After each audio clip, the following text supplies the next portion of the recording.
Well, to this day, my claim to fame is still that I blocked for the great Natrone Means. They don't remember much about the offensive lineman. They just remember who you blocked for.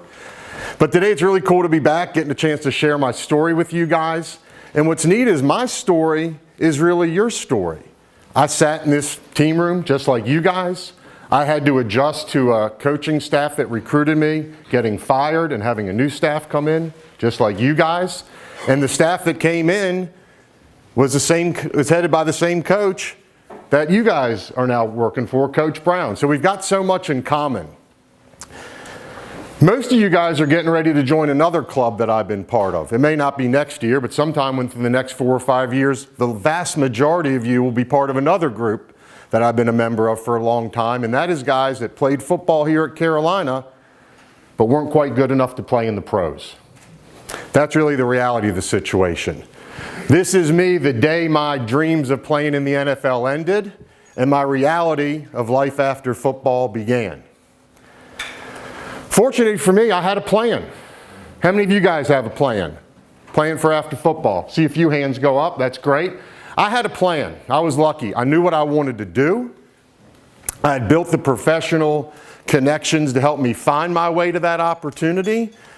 And I really had an understanding of what it was that I thought I could bring to the marketplace. And as a result of really strong relationships, I was able to create a bidding war for my services when I came out of college and entered the job world. My plan really involved this guy on the left. That's a guy named Rick Kramer. Right now he owns a company that sells baseball bats to Major League Baseball players. But the time I met Mr. Kramer, he was in the telecom business. And so I was at a scholarship banquet, much like the one I attended back in January that you guys were at. Mr. Kramer was at that banquet, and I made the decision the night of that banquet that I was going to be sort of aggressive and really work hard to try and meet some donors that were there and people that were really connected to Carolina football. I thought to myself, what a unique opportunity to be around all these Tar Heels, men and women in the business world that really care about the program. So I made a concerted effort to meet people, had a chance to talk to Mr. Kramer. Turned out he was from my hometown of Potomac, Maryland. And the very next day, I made one of the smartest decisions I ever made in my life. I decided to write Mr. Kramer a note, told him it was great to meet him. It was wonderful to have a Tar Heel fan back in my corner in Maryland. Hopefully we could stay in touch. A few days later, my mom calls me and she says, "What in the world did you say to this man, Mr. Kramer? He just called me and he says you're one of the most impressive young men he's ever met. He wants to get together with you when you come home after second semester, when you have a few weeks before summer school. He says he'd like to meet you." So I met with Mr. Kramer. He offered me the opportunity to do a summer internship here in Chapel Hill. I was selling long distance services to businesses all over the Triangle area. And as part of that internship, I got a chance to go down to Greenville, South Carolina. I got some exposure to some incredible sales training. I got to meet other people in the business world as a result of that training. Came back to Chapel Hill, spent a couple months making sales calls in and around Chapel Hill, and it was really one of the most unique things that I ever had the opportunity to experience. Up until that point, my life was pretty much like you guys. It was football, it was school, it was really within the confines of this football center that my life revolved around. But that summer I got to get out, sort of spread my wings, see what life might be like in the professional world. And so I challenge you guys, what is your plan? How many of you were at the scholarship donor banquet dinner in January? Quick show of hands. So most of you guys were there. Anybody have the opportunity to meet Don Williams? He was there that night. Anybody in this room interested in getting into banking or finance? Don was there that night. Who here is interested in real estate? Any of you guys have an interest in real estate? Good, some hands are going up. Lewis Stevens was there that night. Anybody get a chance to meet Lewis? Anybody interested in law? Anybody think they might want to go get a law degree after college? Yeah, Alan Pritchard was there. Did you get a chance to meet him? I wasn't at the banquet. He was there. He was there. How about Vaughn Moore? Anybody meet Vaughn? Anybody have an interest in living overseas or working overseas or doing anything internationally? Vaughn's company is worth about $1 billion. He's got 60 offices around the country. Vaughn was there that night. And see, all these men and women that were there, they want to meet you. They want a part of you. They want to get to know you. They love this university. They wouldn't have been there if they didn't. And the reason you guys didn't meet them that night, you really didn't know any better. I can't blame you for not knowing any better, but you didn't. And after today, you will. Because you don't understand the importance of taking the time now to build relationships in the professional world. But all these gentlemen and all the ladies that were there that night, they want to meet you a whole lot more than you want to meet them. You just got to go introduce yourself. See, by meeting Mr. Kramer, I had exposure that gave me perspective on the job world. By meeting him, I made more connections that turned into meaningful relationships. I was able to explore professional opportunities to uncover my passion. And I was able to increase my value in the market. Because once I knew what certain companies were willing to hire me for, it gave me the confidence to go talk to more companies and to be more emboldened in my demands of what I was looking for in a career. Most of you now are probably not even thinking about life after college. And if you are, you're probably thinking, well, I'm just going to have to go out and find myself a job. But that's selling yourself short, because when you just find yourself a job, you got to go to work every day. But when you discover what your real passions are, what you really like to do and that you're really good at, you never work a day in your life. And so that's the question you need to be asking yourself, what it is that you would love to do that you're really good at. And you're going to find your way to that by making meaningful relationships and connections in the professional world. You need to expose yourself to people that are out of college and doing things in the real world to understand, how do they spend a day? What do they like and dislike about what they do? What is it they did before they had this job? What would they do differently if they had the chance? What mistakes did they make along the way? These are the relationships you need to build and the questions you need to ask and get answered for yourself. When you travel on an airplane, when does that airplane have to work the hardest? Well, we got one answer. Takeoff. At takeoff, that's right. Guys, right now you're in a period of time called takeoff or liftoff. This is you. This is the runway. And if you don't rev your engines hard now, and by revving your engines, I mean going out and building relationships in the professional world, you're either not going to get off the runway, you're not going to have enough speed, enough altitude to ultimately achieve the goals you want. So it's up to you to rev your engines now. But I'm going to let you in a little secret. You guys have rocket fuel in the tank. You're Tar Heels. There's a whole universe of people that love Tar Heel sports. And it's your job not to be arrogant and conceited and big-headed about it. It's your job to recognize that you have this unique platform where people all over the country and literally all over the world have a greater interest in you because you're an athlete, and in this case, because you're a Tar Heel athlete. I wear my Tar Heel gear literally all over the world, and there's not a place that I've gone where people haven't wanted to talk about the university. When they found out I played football, that's all they want to talk about. 25 years after leaving this place, I still talk about my Tar Heel football career virtually every week of the year. It comes up. It's meaningful. It is always a great day to be a Tar Heel, gentlemen, and that is the rocket fuel that's in your tank. But it's up to you to go out and to understand this unique platform you have where people like and respect and have an interest in what you're doing. And it's not that people won't have that interest after you graduate, but it diminishes.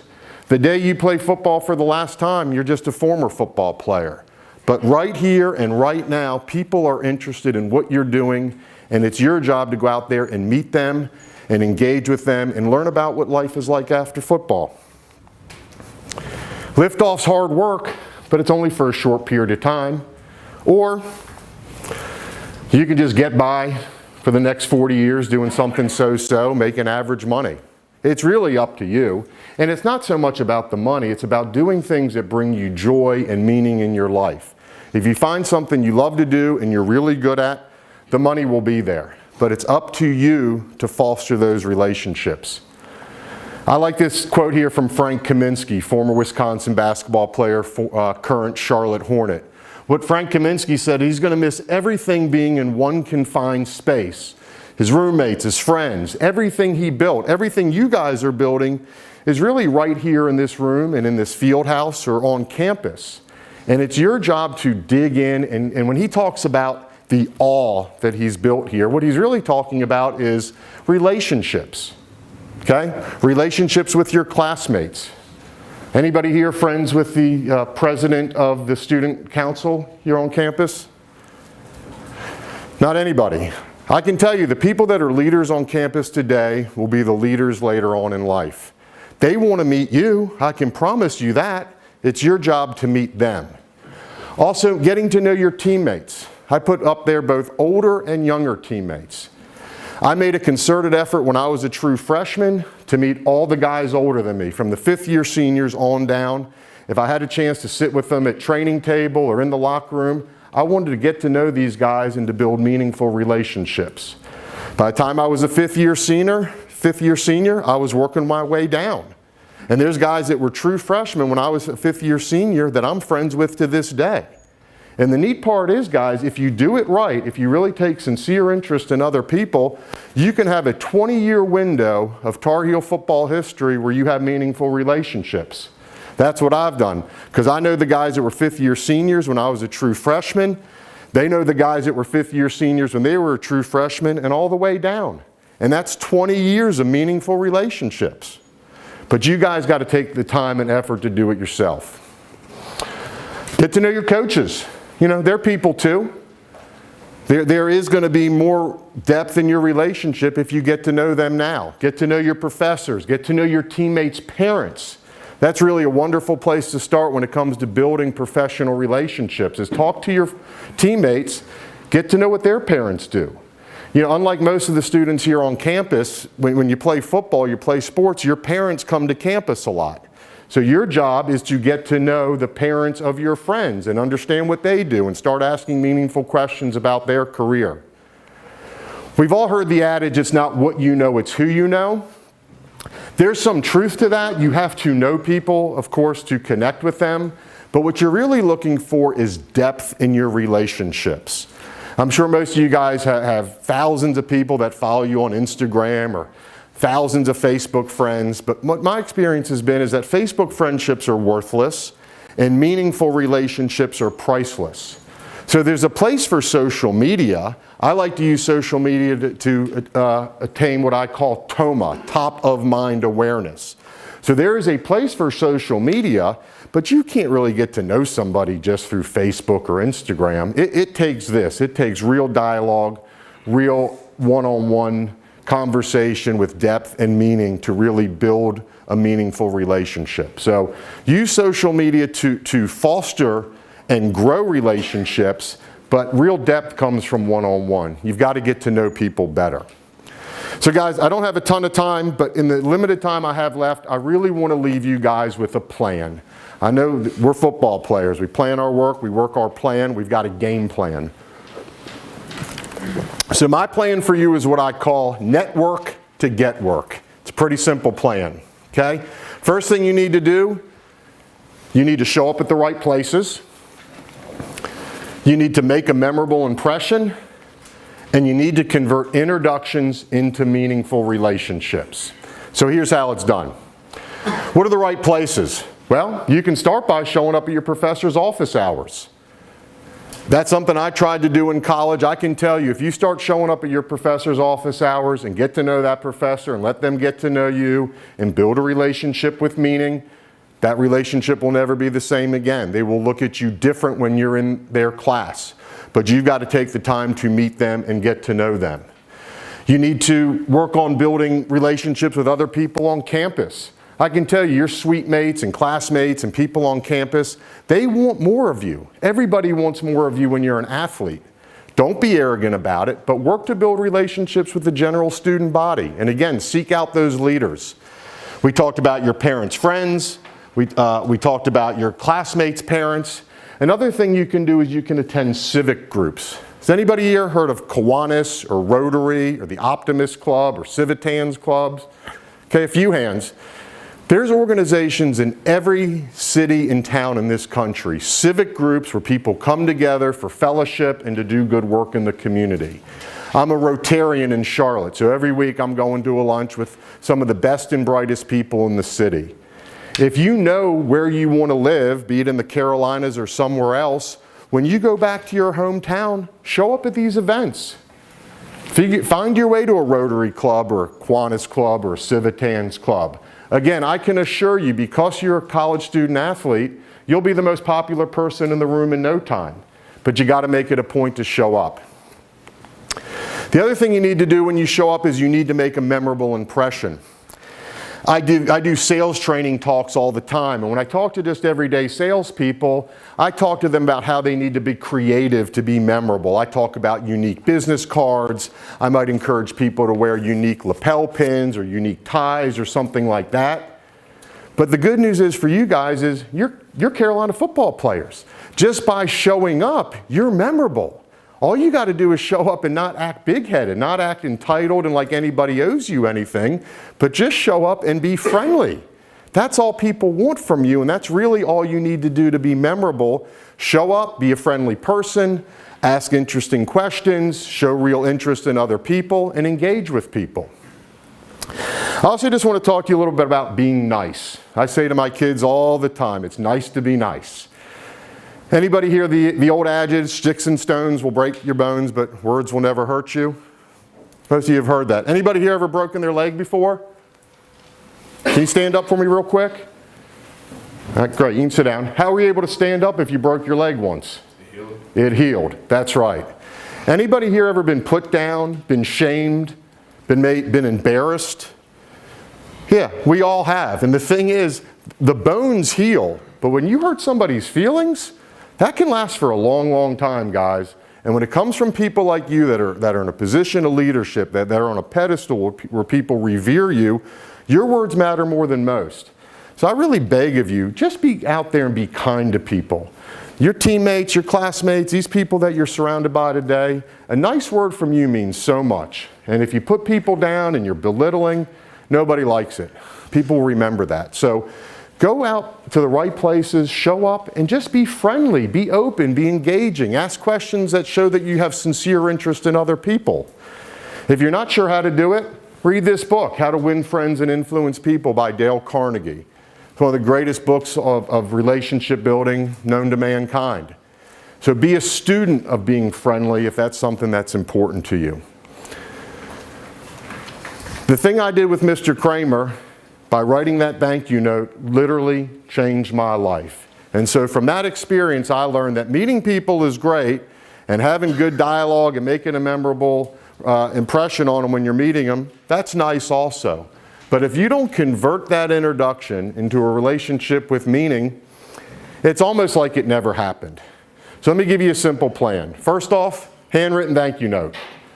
You guys can go to Vistaprint, and for about 20 bucks, you can order yourself 100 note cards. Just get your name on the top and start to get in the habit of writing notes to people when they make an impression on you or you have a positive engagement with them. Also, connect quickly with people, LinkedIn, Facebook, Instagram, whatever it is you do, make sure you connect to people. Again, there is a place for social media, and part of that place is to convert that introduction into a relationship that has meaning. And the final thing is, once you've engaged with them, and if you've agreed to get back together, or they mention something to you about a job opportunity or somebody else you might enjoy meeting or anything of that nature, follow up. Schedule that next meeting. Schedule that next phone call. Get on their calendar for a cup of coffee. But take the steps you need to really entrench yourself in that relationship so you can take the introduction and convert it into a meaningful relationship. I'm sure most of you guys have had people say to you before, well, you play football at Carolina. You're going to have so many doors that open up for you. Anybody heard that? Playing college football will open up lots of doors for you. Well, there's truth to that. Doors will open, but they're not just going to swing open, guys. You're going to have to pull the handle. You're going to have to pull the handle and do some work. It is always a great day to be a Tar Heel, and all the people that were at that scholarship banquet, they want to meet you. They want to help you. But they're not going to just swing the door open for you. They're busy with their own lives. It's incumbent upon you to decide right now that relationships are important, that you recognize this unique opportunity you have, this platform you have being a college student athlete, and you either need to grab the handle and pull it open or push through the door. Don't expect it to swing open, guys. You've got to make the effort to do it. This is my friend Adam. I know Adam's dad for a long time. I met him when he was in college. We struck up a conversation. Adam told me he had an interest in commercial real estate. Not long after meeting Adam, he sent me a note card. He connected with me on LinkedIn. All of a sudden, all through his college career, I started hearing from him on a regular basis. He would text me or email me, "Hey Andy, hiking in the Alps for spring break. Hope you're well. Adam." "Hey Andy, enjoying the game. Hope you are too. Adam." "Enjoying the fishing in Charleston. Wish you were here. Adam." So what did Adam do? Adam brought me in, not with high tech, but with high touch. He found a perfect balance between using technology, texting me, emailing me, hitting me up through social media, but he put things out there that made me interested in him. See guys, when you're in college, the whole world's interested in what you're doing. I was interested in Adam. He took interest in me. He kept top of mind awareness by sending me pictures of where he was and what he was doing. And as a result, we built a real relationship. Before he graduated college, he spent a day with me in the field. Got out there, saw me making sales calls, saw me walking some sites, doing real estate deals. And it's no surprise, Adam is well on his way to being one of the most successful real estate brokers in Charlotte. He took the time to build a relationship. He decided he would cultivate his dad's friendships and relationships. He'd meet people, he'd engage, he'd convert to a meaningful relationship, and he's been well on his way. Guys, it's not really that hard. You just have to be intentional about doing it. You have to decide that right now, building relationships in the professional world is something that's important to you. I'm sure a lot of you guys have aspirations to play in the pros. Some of you will.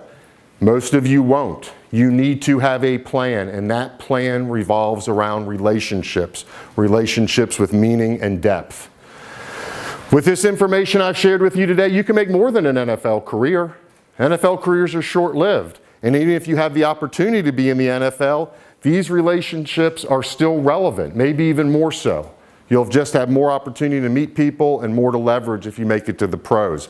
But you can take this information and make more than an NFL career would make you. So what do you choose to do, guys? It's really up to you. What are you going to do with this information? Because like I tell my kids all the time, we all make choices and our choices make us. When I think about making choices, I think about Kyle Maynard. I had the opportunity to meet Kyle several years ago. Kyle was born no arms, no legs. I mean, when you look at all the gifts all of us in this room have, there is a whole lot to be grateful for. Kyle, no arms, no legs, living a huge life, living a big and exciting life. Here he is working out. Here he is as a college wrestler. Kyle decided he wanted to climb Mount Kilimanjaro. Won't surprise any of you, he made it to the summit. So what I asked you guys is, if Kyle made it to the top of the mountain with the hand he was dealt, can you? And the answer is yes. But we all make choices and our choices make us. You're going to have to make the choices to do the work now, to recognize this window of time, to recognize this unique pedestal you have. Don't be arrogant about it. Recognize it for what it is. Know you need a plan. Know that college football is short-lived.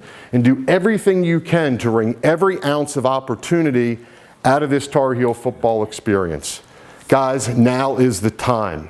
I don't know what's inside your head. I don't know what's inside your heart. I can't do it for you. But gentlemen, I beg you, rev your engines now, guys. This is the time. This is the place. These are the people that care about you and love you the most. They want to help, but you guys got to go out and do it yourself. The doors won't swing open, but if you put the work in and you meet people and you try to convert those meetings into real meaningful relationships, you can pull the handle yourself and you can have a great life beyond college sports. Guys, rev your engines now, soar later. It's really as simple as that. I wish all you guys luck, and I am truly here to help. You can reach me at that email address. If you want to get started on this, if anything I said here today resonates with you, I am here to help. And I wish all you guys good luck. Thank you.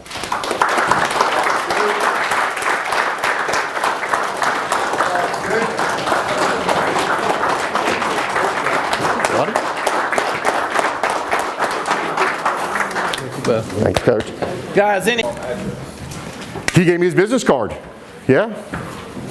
I have the information. Tommy? How many companies have you started and sold? Well, I've had some modest success. I've had some flame-out failures. I think I've started 8 or 10 companies. Some of them I still own today. I thought I'd spend my whole life in telecom sales. The first business I started, I got involved with a bad dude.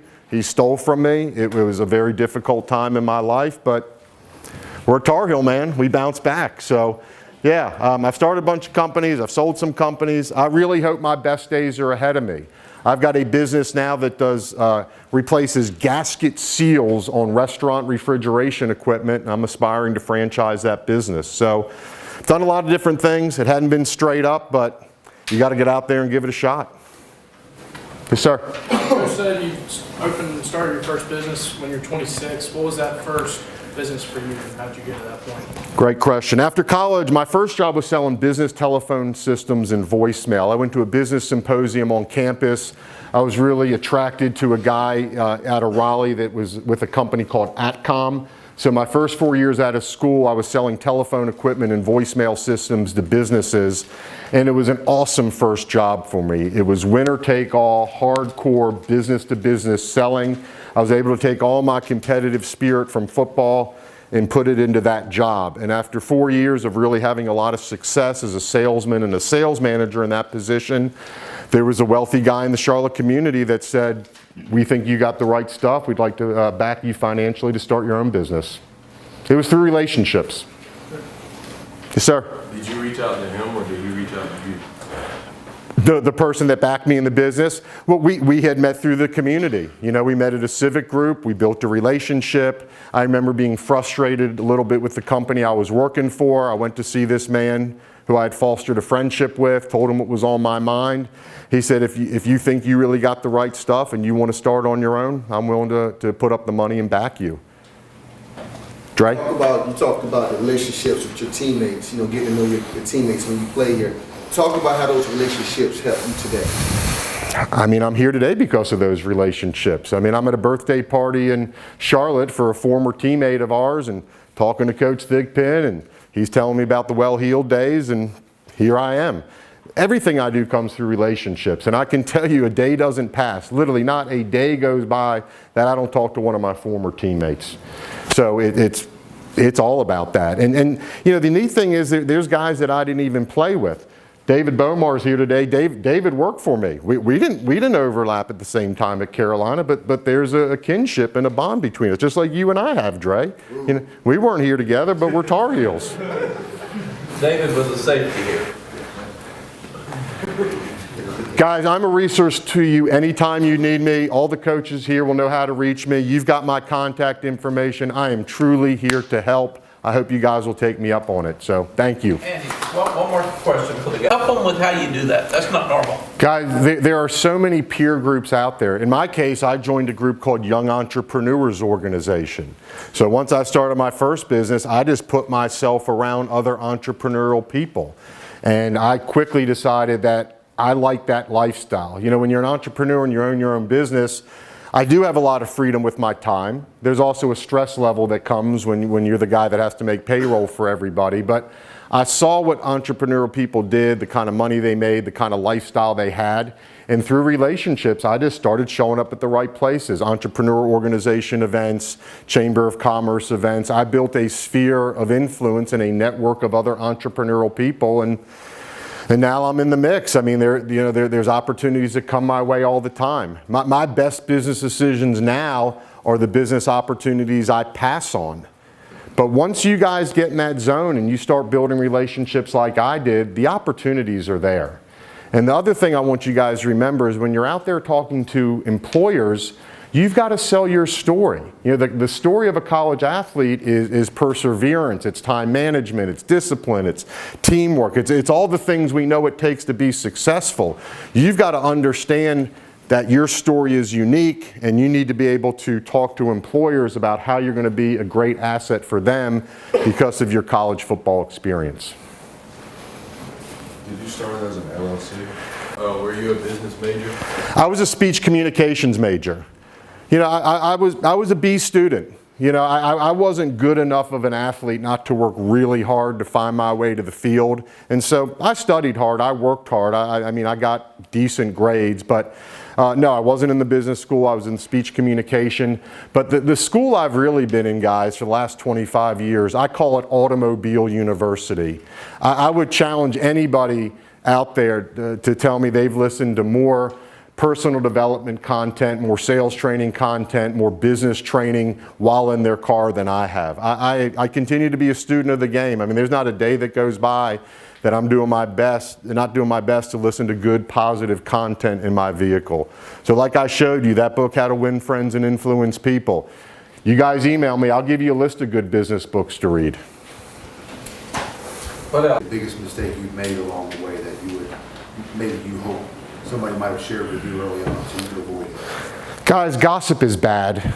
You just got to get it out of your life. You don't want to be talking about anybody behind their back. You don't want to share more information about people than needs to be shared.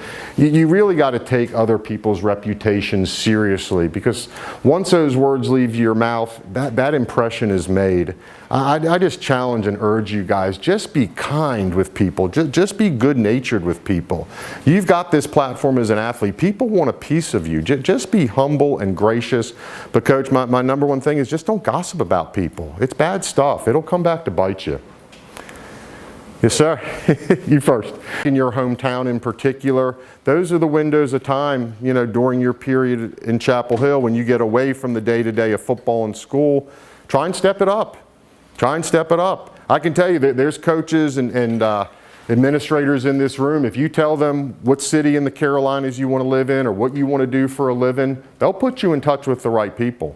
They definitely will. Yes, sir? Do you have any advice for making connections outside of football? Because I know you said, like, what's up with you? Reliable and dependable. That's what got me on the football field here. The guy that was starting in front of me was a lot bigger, a lot stronger, a lot faster. But he wasn't dependable. He jumped off sides half the time. He missed assignments, took the wrong step. I ultimately beat him out for the position. He transferred to Georgia, won all SEC, and played in the pros. But here in Chapel Hill, that spot was mine because I was reliable, I was dependable, and ultimately, Coach will tell you, I was irreplaceable. It's the same things that'll make you great in football are the same things you need to take to the work world. Yes. Bring this man, Johnny Harris, around quite a bit. Johnny is arguably the most successful business person in all the Carolinas. And our former teammate Deems hitched his wagon to Johnny, and his career after the NFL has been as robust or more so just based on that relationship. Guys, I know you got to get out. Let's, David, if you'll come over too, you and Andy stand at this door.